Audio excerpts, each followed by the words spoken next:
So when we go to different places, and whether we're going to the doctor, auto shop, a contractor, just in various different places, they love to say this one famous line. You want to hear the good news or the bad news? And I decided that I am the author over this story. And because I am the author over this story, I get to decide on the character's power. I get to decide on how much you matter. And so I'm here today to bring you good news. Now I'm going to tell you the bad news as well, but first don't worry about the bad news because the good outweighs the bad. Now before I was attacked by the government, I already was in the motion of politics. I was already in the motion of science. I was already in the motion of religion. I was already in the motion of the works of God. And so just because you decide to understand, well, that is God being God, and we don't need God being God. This is the United States, and we say no kings and no queens. But I say you are a liar, and I say yes to kings and queens. Now I'm going to speak a little bit about what occurred to me, but I'm going to tell you that there is beauty in every destruction. Just because a storm occurred, that does not mean you are going to control the future. It means that you are explaining to me why you should not exist. I'm explaining to the public why you are the problem. And now, public, I am going to be your doctor. And I'm here to tell you, well, this is what is going on, but now I'm going to tell you how we're going to get rid of it. And we're not going to get rid of it slowly. We're going to get rid of it with a vaccine. All it's going to take is one simple shot, and this disease is going to go away because that's how little you are. You wish you were big. You wish you mattered the most, but I say you have no power because I am the author over this story. My name is Portia Edmonds, and today I am here to speak to you of great news of me running for the president of the United States. But before we can speak about the prize, we first have to speak about a devastating event that also occurred. So I did lose my son. I lost my son due to a judge by the name of Frank Woods in Harnett County. He decided to ignore evidence.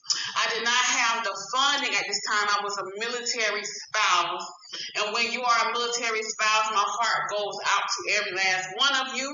First off, I would say that there are some amazing soldiers out there, and I salute every last one of you for waking up every morning, for being the best spouse you can be, for being the best mother or father you can be, and being the best soldier you can be. I salute to you. However, amongst you are demons. Amongst you are serpents, and they must go. And so behind closed doors, these demons, these serpents, they are abusing their dependents. Now, behind closed doors, these dependents, they are not calling the police.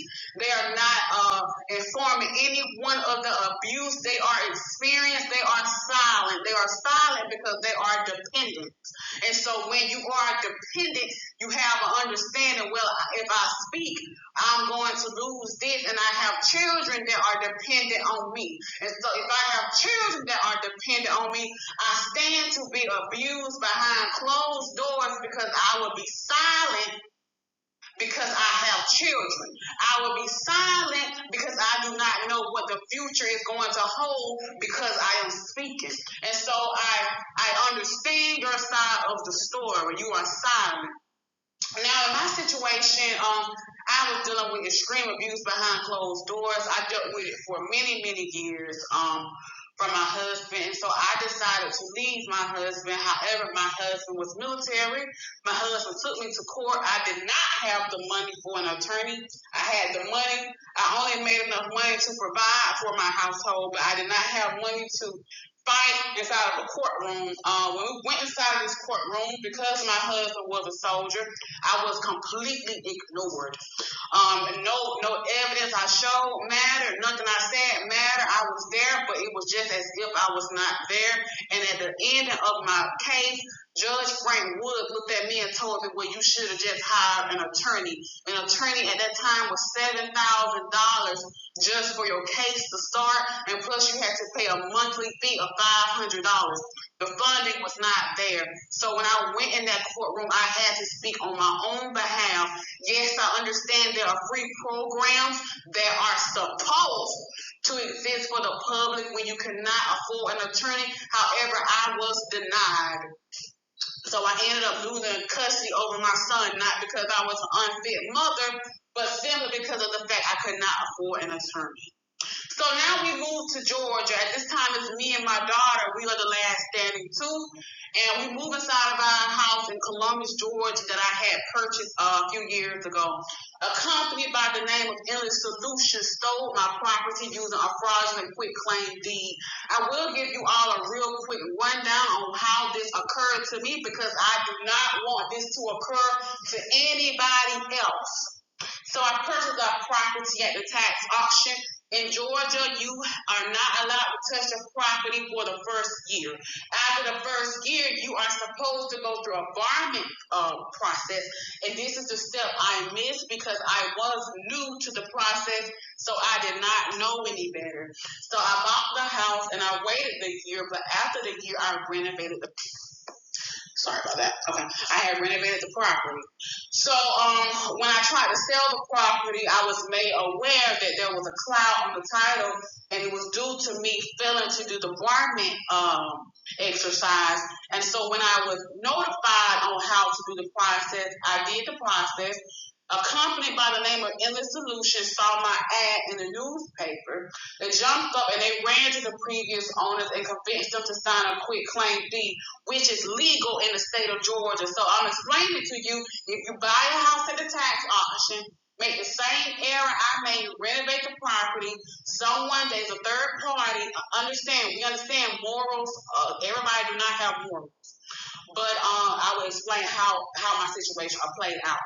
And they can legally go to the previous owner, have them sign a quitclaim deed, and they legally own that property. It doesn't matter that you invested all your time and money in this property; it's their property legally. Now, I understood this law, and I had accepted that I had lost my house. But when I went back and looked at the quitclaim deed that Endless Solution submitted to take the property, I noticed the owner name was Courtney Gore Smith and LeVar Antoine Smith. And I looked at the paper and I saw who had notarized the document. LeVar Antoine Smith was the notary on this document. In every state across America, this is against the law. So they hired an attorney by the name of John Coleman out of Noonan, Georgia. And I notified him that his clients were scamming me, and this form was illegal. You see, not only did they lie to the previous owners, they told the previous owners that the property was abandoned, that the house was trashed, that the house needed extensive work, but the house was renovated. The house was good and ready to go, so they lied to get the quitclaim deed. And then the notary that owns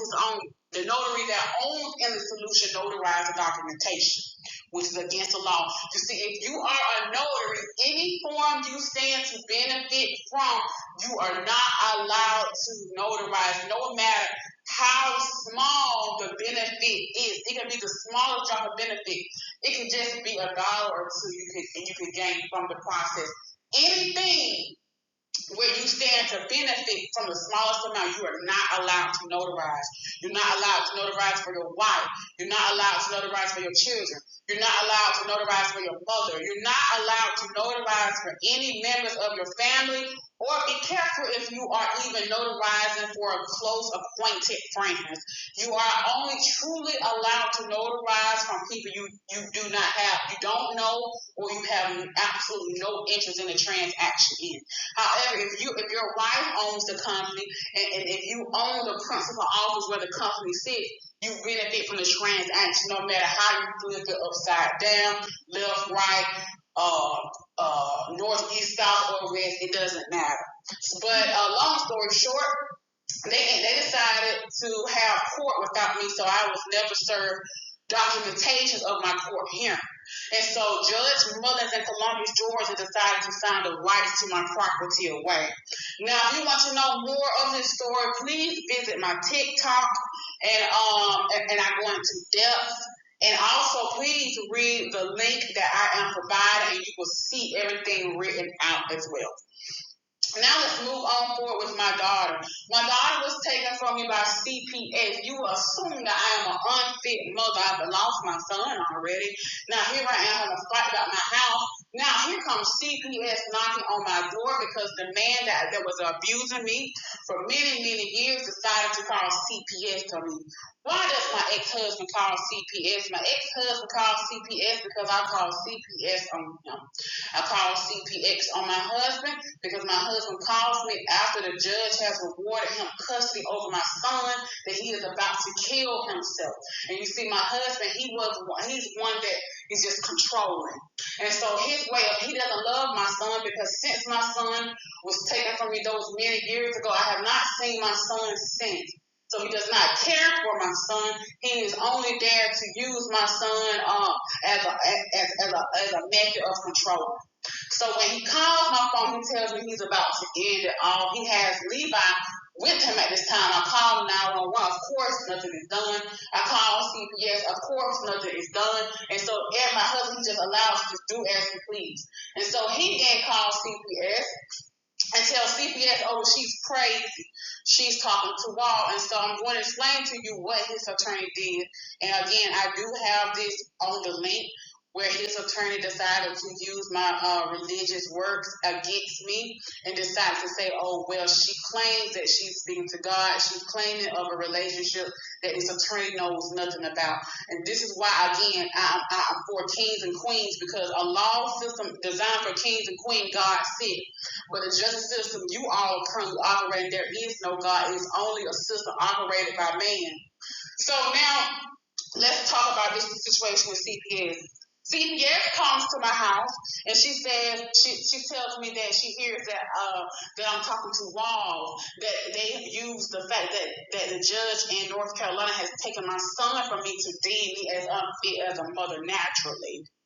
So she says, well, your daughter's not registered for school. I said, well, I went to the Board of Education, and when I went in my office at the time, my house hadn't been stolen at this moment. And I went in my office and I printed out the homeschooling form that the Board of Education had instructed me to use, because at the time this is what they were using to for everyone that was a homeschool student. I go back to the CPS worker and I give her the form, print her a copy out. She looks at the form and said, oh, I don't know what this is, but your daughter ain't registered for school, so I'm going to have to open a case on you. So mind you, I'm getting ready to fight for custody over my son in North Carolina. The objective was to move in my house in Georgia that was already paid off, save up the money, get an attorney, get my son back, yada, yada, yada. Understand? So, but now now this lady entered my life and she has raised red flags. I go to the Board of Education and I said, well, I have a CPS worker by the name of Shamika Floyd telling me that this form is not correct. I speak to a lady by the name of Virginia Jones. She said, no, ma'am, this is the correct form. She wrote her name on the homeschooling form with her phone number. She said, please have Ms. Floyd give me a call and I will verify with her this is the correct form. Shamika Floyd decided to continue and said, well, the Board of Education do not know what they're speaking about. I guess she decided not to call Virginia Jones. At this time, I'm dealing with so much stress. When you lost your son, fighting people about your house, now sitting up here fighting CPS and dealing with too much. I got arrested. Like my husband, he was just after me. Like I got arrested. He went and filed so many false charges on me. Like he was just ensuring that he was showing the demon that he truly is out in the public. Now, at first, it was just behind closed doors, but now he decided to be what he was behind closed doors in the public. But of course, he was supported. My husband was supported because my husband used to place me in chokeholds. My husband used to spit in my face. My husband used to choke me. My husband used to lock me in closets. My husband used to take my phone. He would take my keys. He would take my wallet. My husband used to barricade exit. My husband caused me to have a miscarriage. My husband was extremely violent.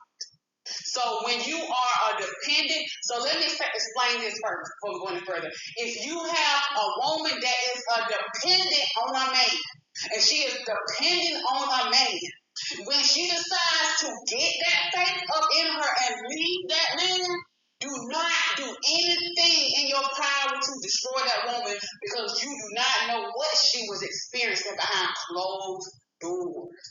Do you understand? When a woman got children and she decides to leave her husband and she has no career of her own and she leaves, do not attack that woman because she is silent, because she's not exposing.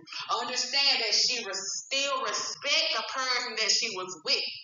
But when she leaves and you try to do anything to destroy her, you do not know what you are doing. You all understand? So again, we're rolling back in this conversation with my high stress. So I ended up committing myself in the hospital. I committed myself in the hospital because it was just too much. I left my husband, and after I leave my husband, I got soldiers attacking. I got the justice system attacking. I got so many different places attacking from different various corners. Now, in the solution, this is another reason why I made this decision to do it with my daughter first. I took my daughter. And I don't take my daughter to be with family members because I don't know none of these people that are attacking me, but all the attacks they're attacking are so personal. In the solution, they go past my father's job. They're calling my father's phone. You understand? They're just deciding to be a true nuisance in our lives. I see that my husband has been given the privilege to just act out and abuse me as much as he could, and so many people are watching, but I'm receiving no support on no end. No matter who I'm calling, no matter where I'm going, support was not for Portia. There was no support for me nowhere. So I had to make a decision as a mother to look at my daughter and say, you know how much I love you, but I cannot have you in danger. And at that time, I felt my life was at jeopardy. I felt my life was in danger. And I have my little daughter with me at this time who's 8 years old, who's soon to be 9 years old with me. And I understand that I have people out after me that I don't even know. And I want every last one of you all to do the same thing I did. If you all have children, and if you find yourself in a situation where your life is in jeopardy, and you do not feel that it is safe to take your children with a relative, I want you all to take y'all children to the safest place y'all can and leave. You understand? And here is why. You see, my picture was placed across the news. And I feel like the reason why I'm alive today was because my picture was placed across the news, because my husband finally stopped attacking me after it occurred. After so much media attention was brought to my picture being placed across the news.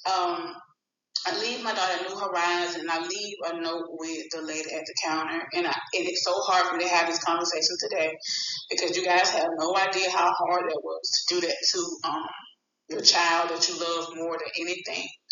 That I'm a mother that loves my children more than anything, and I haven't seen my children in years.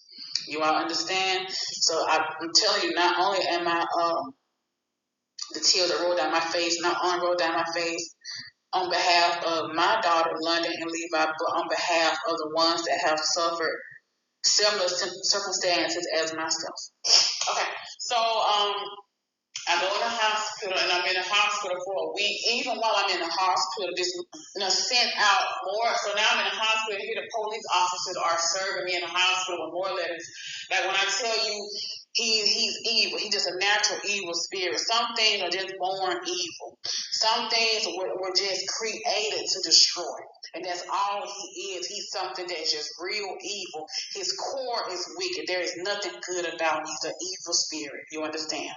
So I get out of the hospital, and I reached out to Shamika Ford because she had temporarily got my daughter.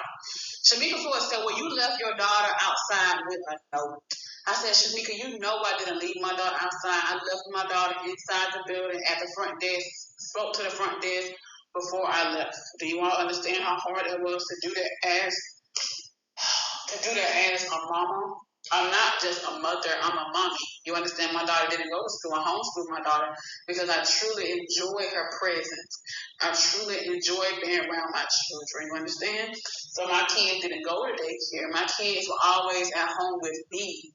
I was a stay-at-home mom. Even when London was born, London went to daycare.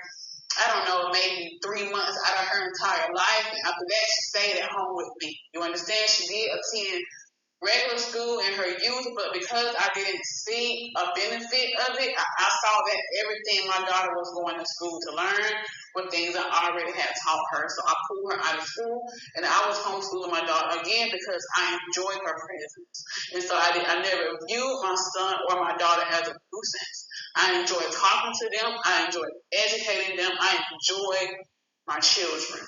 Do you all understand that before we move any further, how much I truly enjoy being mom? Okay. So now Shamika Floyd live and Stella leaves my daughter outside with a note. And she said, well, if you want your daughter back, you got to go through a parenting class, counseling class, and I had to do a drug test. I did all of it. Now Shamika Floyd says, oh, well, now you got to wait till the court hearing. I said, so when is the court hearing, Shamika? It was set for a date in April. But when the court hearing came close, for some reason the court hearing date was canceled. And so I said, well, what is the new court hearing date? Oh, well, we don't know. We don't have a new date yet. And when you get it, we'll let you know. I said, okay. So meanwhile, child support, my child support is cut off. Not only was my child support cut off, but my ex-husband, he was 4 years behind on child support. They decided to completely erase his account. So it appears that he owes no child support whatsoever. So they decided to have a court hearing. Again, I'm not notified of this court hearing either. And in this court hearing, Shamika Floyd, again, on the website, you're going to see what Shamika Floyd submitted to the courts. But I also provide certification that I went through the counseling classes. I did the drug test, and I also finished the parenting classes. I did everything I was instructed to do. So I decided that, and at this time I didn't have much fighting power because I didn't have the support that I needed. My father was there for me, and I love my dad greatly, but my dad didn't have money. At the time, me and my mother, we had a strange relationship, and so we had to work on our relationship. And so at the time, just the help that I truly needed was not there. And so after I lost my house, lost my daughter, I moved inside my dad's house. I moved to my dad's house. And I had a little money to my name. I didn't have much, but I had a little money to my name. And I started calling attorneys. I would just calling attorneys after attorneys, and no attorney would take the case dealing with the house. Couldn't find no attorney. Finally found an attorney that would deal with the house situation. He told me he wanted $31,000 worth. I started calling attorneys pertaining to my children. All the attorneys wanted to say.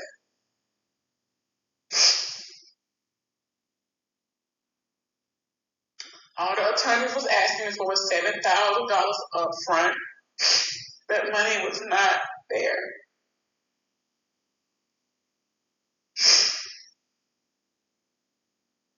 You understand? That money was just not there. My husband had went and filed so many criminal charges on my name. Couldn't go get a good job because I had misdemeanors pending. So I had to make the best decision I could make at the time. And I used the money I had. I had a check that was soon to come, but it hadn't arrived yet. And I paid, it was Scott Sykes in Columbus, Georgia. He did the same thing Joe Powell did. They took my money and just disappeared. You understand? And so I paid Scott Sykes in Columbus, Georgia, to remove 2 misdemeanors off of my name.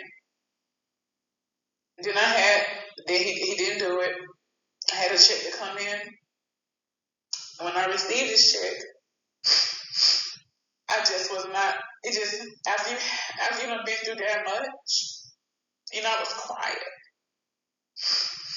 I wasn't calling anyone. I was just at my dad's house. And I felt so suicidal for the second time.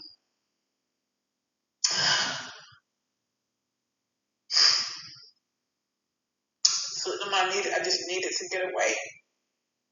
I needed to get away. I took the money I had and I left the country. And I left the country for months. I was gone for almost a whole year. I just couldn't be for nobody. And I was in Africa. And you said, Portia, why you do this? I'm about to explain. Because I was calling attorney after attorney in the United States. And y'all fees were so high. So I said, well, let me try Africa. I said, let me see if I can get me an attorney in Africa. I said, I don't know, maybe I can get my story put on the news. I got to Gambia, and I just couldn't do it with none of it. For just about, I don't know, maybe 2 months, almost 3, I just laid in my room in Gambia. And then I just said, okay. Because I had finally got to the point to where I said, well, maybe I can have this situation without crying. And it's hard, even to this day, it's been this many years, and I still can't have this conversation without crying. I go to the attorney office in Gambia, and there's a lady at the desk. And I sit down, she told me, I'll be with you shortly. I said, okay. She came, and she said, okay, how can I help you? I started talking, and I just started crying. The words just would not come out of my mouth at this time. And I'm doing the best I can to speak. She sent me over to her church. And the pastor, he prays over me. And at this time, it just like, I just felt so defeated. I go back to my room. And I pack my bags. Because I just felt so defeated. I wasn't able to speak. And it was so hard because these people don't know me. I'm an American. And I'm coming to you asking for help because no attorney in the States will lower their fee enough to help me. And when I tried to get the free assistance that said they offered, they said there was a block on getting attorneys for free in Columbus, Georgia. So they said it was due to lack of funding. I get on a plane and I go to Ghana. I went to one other country to live, okay. And I talked to an attorney in Ghana, and he's telling me because I was an American, he couldn't help me. And all I could do was cry. All I could do was cry. That's all I could do was cry. I came back home to the States. This time I go stay at my mom's house. And I love my mom dearly. She and I, we're different. She have her ways, but I also have my ways. But I love my mom dearly. Very, very much. We just don't see eye to eye with many things. Stay with my mom and I get a job at a chicken plant because I still got any criminal charges on my record. Because this attorney, Scott Sykes, took my money and disappeared as well. I go get a job at the chicken plant and I started saving my money. I bought me a car, fixed my credit. My credit was just crashed. It was just destroyed. fix my credit, buy me a car. I look at all the misdemeanor charges I got going for myself. I had charges on me in North Carolina that my husband had pressed as well. I pay an attorney in North Carolina. He get those charges dismissed the moment I finish making my payment. What else happens? The Scott Sykes never did his job. I ended up having to handle that case myself. I did. And so I just went on a journey to get my children back, to just pretty much reclaim everything that was taken from me. And now that is the end of that sad story. We're going to speak about the greatness, but look at all this. But now that is part two.